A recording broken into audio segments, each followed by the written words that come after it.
মহালয়ার শুভ লগ্নে উত্তর দিনাজপুর জেলার রায়গঞ্জ মহকুমা এলাকার মানুষের দীর্ঘদিনের চাহিদা পূরণ হতে চলেছে।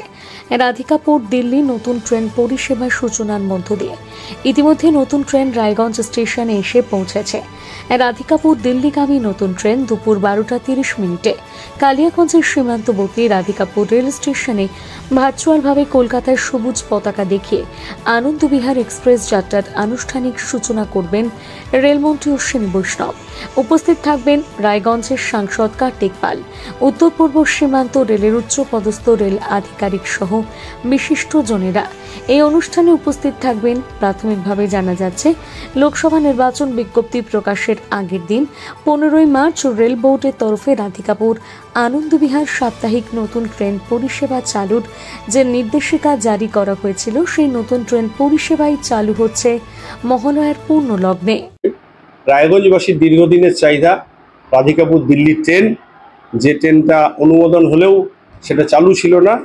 আজকেই রেল দপ্তর থেকে জানানো হয়েছে আগামী পরশুদিন দেবীপক্ষর সূচনার প্রথম দিনে, যেদিন থেকে দেবীপক্ষ শুরু হয়েছে, সেদিন ঠিক 12টা 25 মিনিটে আমাদের ভারতবর্ষের যশস্বী রেলমন্ত্রী তিনি কলকাতা থেকে ভার্চুয়ালি সেই রেলটার যাত্রাপথ শুরু করবেন এবং সেখানে আমাদের কালিয়াগঞ্জের রাধিকাপুর স্টেশন থেকে রেলটার যাত্রাপথ শুরু হবে।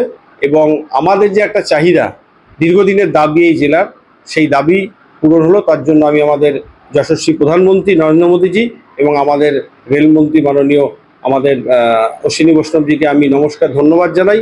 এবং তার সাথে শুরুর সাথে সাথে আমাদের হয়তো আমরা শুরু হলে বুঝতে পারবো যে এখন যেরকম আমাদের একটা টাইমিং রয়েছে যে রোজ মঙ্গলবার 11:30 এখান থেকে সেরে যাবে, আর দিল্লি থেকে রবিবার রাত্রি 11টা 45 এখান থেকে ছাড়বে, মঙ্গলবারে এসে পৌঁছাবে।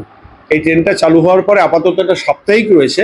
আগামী দিনে যদি সব কিছু ঠিকঠাক থাকে, এর সময়সীমাটা আরও বাড়বে, যাতে আরও বেশি দিন চালানো যায়, সেই চেষ্টা আমাদের তরফ থেকে অবশ্যই থাকবে।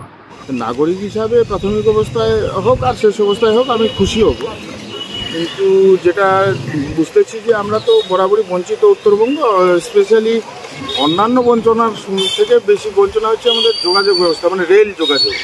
এটা মানে ভারত স্বাধীন হওয়ার আগে থেকেই শুরু হয়েছে, কী করে এটা মানে ছিটমহল পরিণত হয়েছে উত্তরবঙ্গের।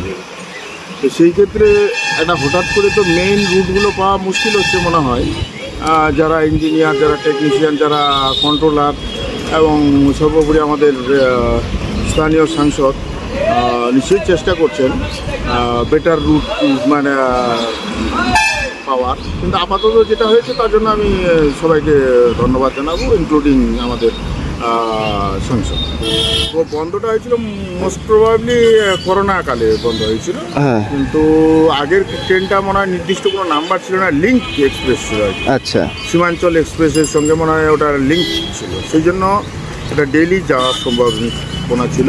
কিন্তু এখন যেটা আমি দেখতেছি আর কি বিভিন্ন ওয়েবসাইট বা নিউজে, এটাতে নির্দিষ্ট একটা নাম্বার পেয়েছে ঠিকই, কিন্তু রুটটা মেইন জায়গাগুলোকে ছুঁয়ে না গিয়ে একটু সাইড রুট দিয়ে যাচ্ছে আর কি। তো মানে না পেলে যেটা পাওয়া যায় সেটাই ভালো আর কি। তো কিছুটা হলো তো সমস্যা হলেও মানে মেকআপ নেওয়া যাবে।